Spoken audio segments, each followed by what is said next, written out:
ইরানের মসজিদে বিভিন্ন জায়গায় শিক্ষা প্রতিষ্ঠানে এবার নেমে এসছে হাজারো কমান্ডো। তাদের উদ্দেশ্য কি ঘটতে যাচ্ছে ইরানে? পাশাপাশি হঠাৎ করে পাকিস্তানের যিনি স্বরাষ্ট্রমন্ত্রী মহসিন নাকভি একটা গোপন সফরে ইরানে পৌঁছেছেন। কি ঘটতে যাচ্ছে পাকিস্তান এবং ইরানের মধ্যে? অন্যদিকে আরব আমিরাতের রাষ্ট্রপ্রধানকে ফোন করলেন ভ্লাদিমির পুতিন। ইরান ইস্যুতে পুতিন কি বলল আরব আমিরাতকে? দর্শক, পাশাপাশি সবচেয়ে গুরুত্বপূর্ণ যে খবর সেটি হলো আমেরিকা ইসরায়েল বড় যুদ্ধের প্রস্তুতি সম্পন্ন করেছে, যে কোনো সময় আক্রমণ। চলুন এই খবরগুলো আপনাদের একটা একটা করে দেবার চেষ্টা করছি। আরো অনেকগুলো খবর থাকবে আমাদের লাইভ সেশনে। বুনিয়ানুল মারসুস আর অপারেশন সিঁদুর, এই দুটো পাকিস্তান এবং ভারতকে দুটো পরিচয় দিয়েছে। ভারত পেহেলগাঁর ঘটনার পর পাকিস্তানের প্রতিশোধ নেবার জন্য একেবারে মহা ধুমধাম করে নেমেছিল, কয়েক মাস প্রস্তুতি নিয়েছিল। চুপ করে পুরো বিষয়টি দেখছিল পাকিস্তান, কিছু বলছিল না। এরপর ভারত স্ট্রাইক চালায় পাকিস্তানের উপর। প্রথম স্ট্রাইকে মিগ-29, রাফায়েল এবং আরো কয়েকটি সংস্কারের যুদ্ধ বিমান ব্যবহার করে ভারত। সঙ্গে অ্যাক্টিভ করা হয় রাশিয়ান S-400। ইন্টারেস্টিং ব্যাপার, ভারত কয়েক মাস প্রস্তুতি নিয়ে যে আয়োজন করে পাকিস্তানের উপর ঝাঁপিয়ে পড়ে, যখনই পাকিস্তান আকাশে F-16, J-10C, সাবমেরিন থান্ডার মাঠে নামালো, হঠাৎ করে আবার দেখলাম ভারত একটার পর একটা দুর্ঘটনার মধ্যে পড়লো। তাদের প্রায় 7টা বিমান মাটিতে লুটিয়ে পড়লো, এর মধ্যে 4 থেকে 5টি নাকি ফ্রান্সের রাফায়েল, এবং ট্রাম্পের মুখে বলা হয়েছে 7টি বিমানের কথা।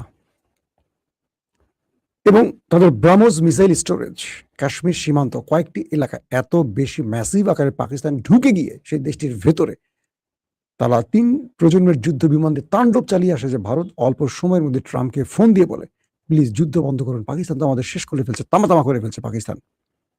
সেই পাকিস্তান বলছে, সেই ভারত পাকিস্তানকে বলছে মানচিত্র থেকে মুছে ফেলবে। এটা হাসবো না কাঁদবো? আসেন সবাই মিলে পিনাকিদার প্রোগ্রামে ঘোড়া হাসে দেখবেন। আমার একটা ঘোড়ার ছবি লাগবে হাসার জন্য। এই এমন কমেন্ট আসা শুরু করবে ভারতের, আমার ভারতের না, আকাটা গ্রুপ, বুঝছেন না? এখন মুসলিম সেজে আমাকে উল্টাপাল্টা কমেন্ট শুরু করবে। আসো ভাইয়া, আসো আসো, তোমরা আসো, আমি দেখতে চাই, তোমরা থাকো বলেই তো আমি মজা পাই কথা বলে। মজার বিষয়টা কি ঘটলো জানেন? তাদের সেনাপ্রধান বলছে যে পাকিস্তান নাকি তাদের দেশের মধ্যে সন্ত্রাসী কর্মকাণ্ড করছে, অথচ প্রতিদিন পাকিস্তানে বিভিন্ন সন্ত্রাসী গোষ্ঠী অ্যাটাক করছে এবং এদের প্রত্যেকের শিকড় ওই দেশটির কাছে। কালকেও তেহরিকে তালেবান নামক একটি জঙ্গি সংগঠন পাকিস্তানে অ্যাটাক করে প্রায় 8 জন থেকে 10 জন সামরিক সদস্য, পাকিস্তানের সেনাবাহিনীর সদস্য হত্যা করেছে। আজকে আফগান বাহিনী পাকিস্তানের সেনা চৌকিতে হামলা করেছে। প্রত্যেকটির ইন্ধনদাতা, রসদদাতা, পরিকল্পক ওই একটি দেশ, অথচ তারা পাকিস্তানকে দায়ী করছে। নরেন্দ্র মোদী যখনই রাজনৈতিকভাবে চাপে পড়েন, যখনই নির্বাচন কাছে আসে, এরকম কয়েকটা টাইম আছে, হঠাৎ করে দেখবেন কাশ্মীর ইস্যুতে কিছু ঘটবে। এই ইস্যুটা কি নরেন্দ্র মোদী উপজীব্য করবেন এবং নির্বাচনে জিতবেন। বাংলাদেশে যেমন শেখ হাসিনা নির্বাচনের আগে বা বড় কোনো ঘটনার আগে বিএনপি এবং জামাতকে জঙ্গি বানাতে পছন্দ করতো, নিজেরা কিছু ঘটাবে। মনিরুল, তারপরে মেহেদি ছিল, মেহেদির খবর এখন জানে না অনেকে, হয়তো খুব দুষ্ট পুলিশ ছিল।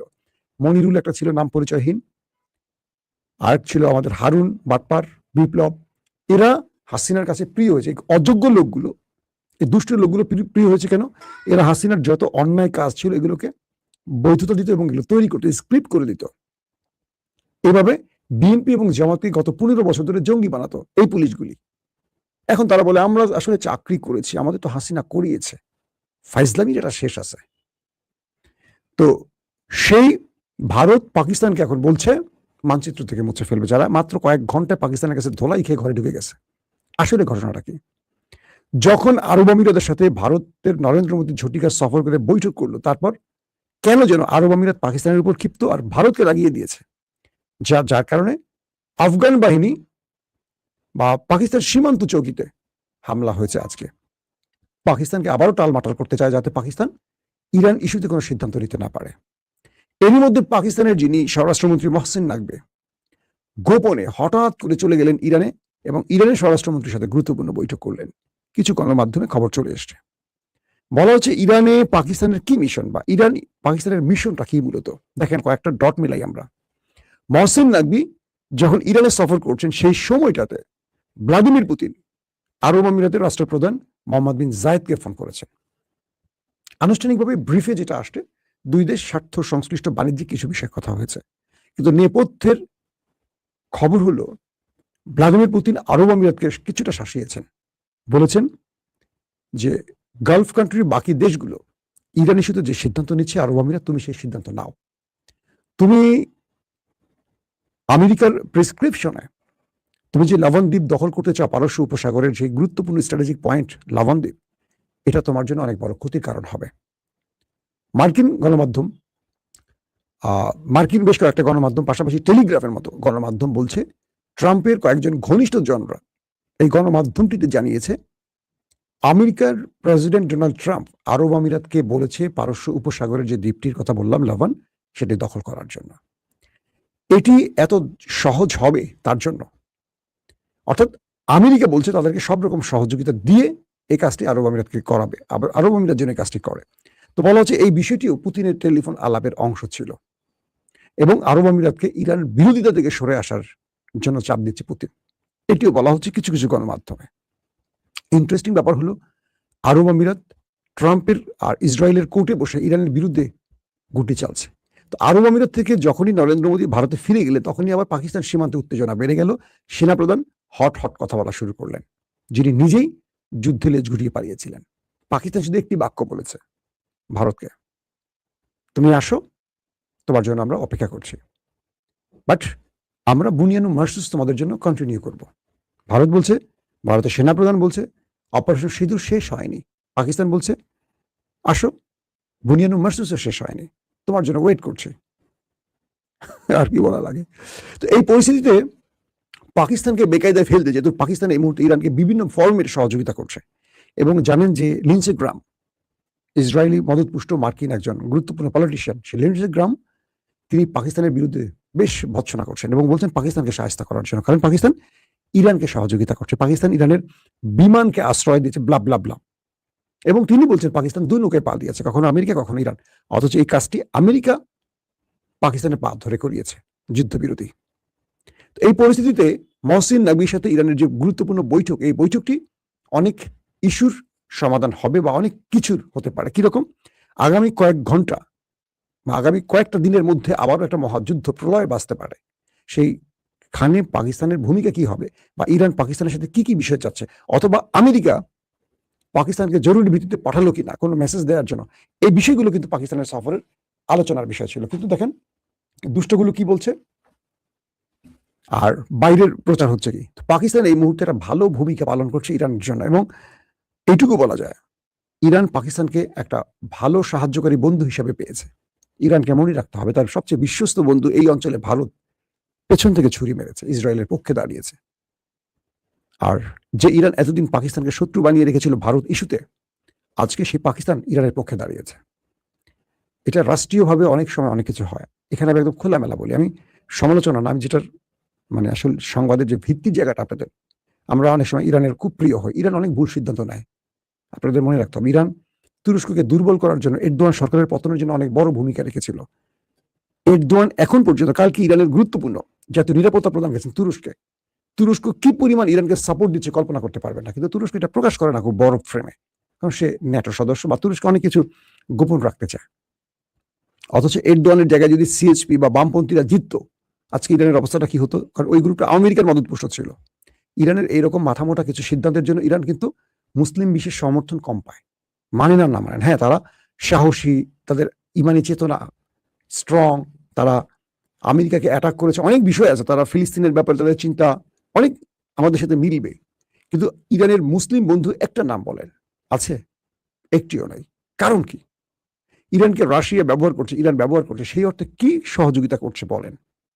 দেখছেন রাশিয়ান কয়টা আধুনিক বিমান, প্রতিরক্ষা ব্যবস্থা ইরানের হাতে আছে, অথচ এত বন্ধু আমরা গণমাধ্যমে বলেই বলছি। এগুলো ইরানকে বিশ্লেষণ করতে হবে। তো এখন এগুলো বিশ্লেষণের সময় না, এখন আসল যে খবরে আসি।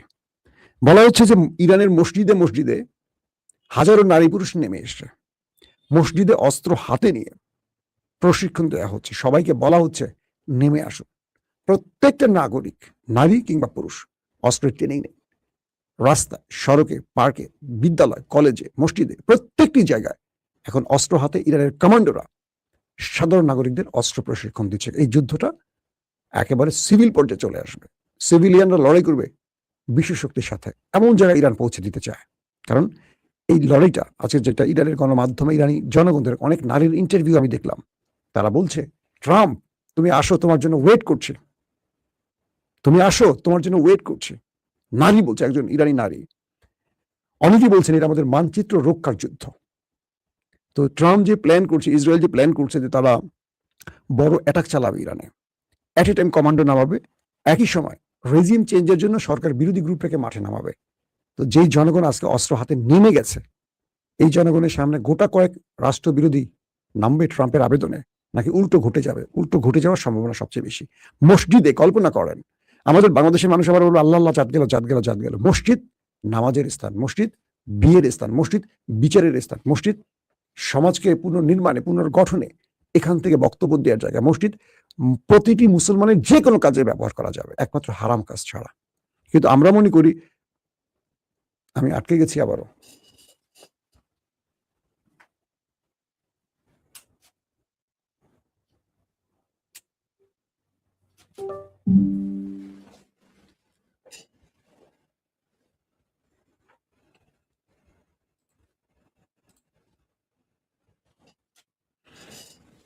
আমি যখন আটকে গেছি তখন আমার মুখটা দেখার মতো ছিল, খেয়াল করছেন আপনারা? ওরে বাবারে বাবা, নিজে তো ভয় পেয়ে গেছি, এটা কি আমি না অন্য কেউ? তো মসজিদ হলো এমন একটি জায়গা, আমরা মনে করি মসজিদে উজু করে ঢুকবেন, নামাজ পড়বেন, এখানে দুনিয়ার কোনো কথা বলা যাবে না।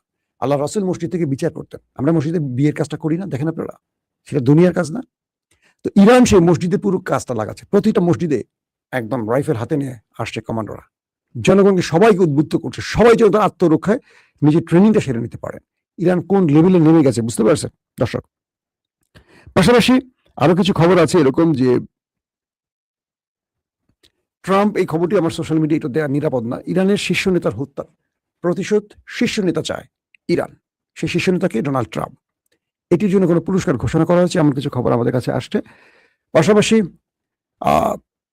ইউক্রেনে তাদের F-16 কে রাশিয়ার Su-35 উড়িয়ে দিয়েছে, এবং এটি ইউক্রেনের যে শনি অঞ্চল, সেই অঞ্চলে ঢুকে রাশিয়ার Su-35 মার্কিন যুক্তরাষ্ট্রের তৈরি F-35 কে, F-16 কে আকাশে উড়িয়ে দিয়েছে। বলা হচ্ছে যে এই রাশিয়ান চতুর্থ প্রজন্মের যুদ্ধ বিমানটি আকাশ থেকে আকাশে এটাকে খুব পারফেক্টলি থ্রো করতে পারে, এবং এই খবরটি আমেরিকার জন্য আবারও একটু কষ্টের হয়ে গেল, কারণ ইরান সাম্প্রতিক সময় মার্কিন 50-এর অধিক যুদ্ধ বিমান বা এয়ারক্রাফট ধ্বংস করেছে। এর মধ্যে F-35 একটিকে অকেজো করেছে, একটি জরুরি অবতরণ করতে বাধ্য করেছে। এর মধ্যে রাশিয়া সে আবার নতুন করে F-16 কে যদি ধ্বংস করার যে দাবিটি করেছে, এটা আমেরিকার জন্য অনেক বড় ধাক্কা। দর্শক, আরব আমিরাত এই মুহূর্তে যে ভূমিকাটি নিচ্ছে, আমি আরব আমিরাতের খবরটি শেষ করতে চাই।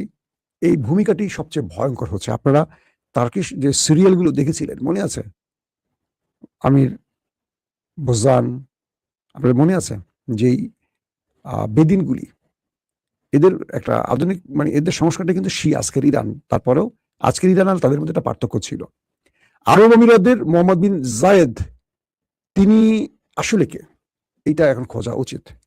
আমার মনে হয় আরব আমিরাতের জনগণের উচিত এখন তার রাষ্ট্রপ্রধানের বিরুদ্ধে বড় কিছু করা। তিনি প্রকাশ্যে নেমে গেছেন এবং ইরানকে ধ্বংসের যত অর্থ লাগে এরকম তিনি দেবেন ঘোষণাও আসছে। বাট আরব আমিরাত এখন যে মিশনটি শুরু করছে, এই মিশনটি সত্যিকার অর্থে ইরানের বিরুদ্ধে এক মহাযুদ্ধ। যেমন লাভান দ্বীপের কথা বললাম, পুরো ইসরায়েল এবং আরব আমিরাতের মধ্যে প্রতিনিয়ত যোগাযোগ চলছে, এবং আরব আমিরাতের মধ্যে প্রতিরক্ষা ব্যবস্থা ইসরায়েলের আয়রন ডোম পর্যন্ত প্রবেশ করেছে, এবং এটি আগামী দিনে আরবের জন্য সবচেয়ে বড় মাথা ব্যথার কারণ হবে। মনে রাখবেন, ইসরায়েল যে মিশনটিতে আরব আমিরাতকে নামিয়েছে, এই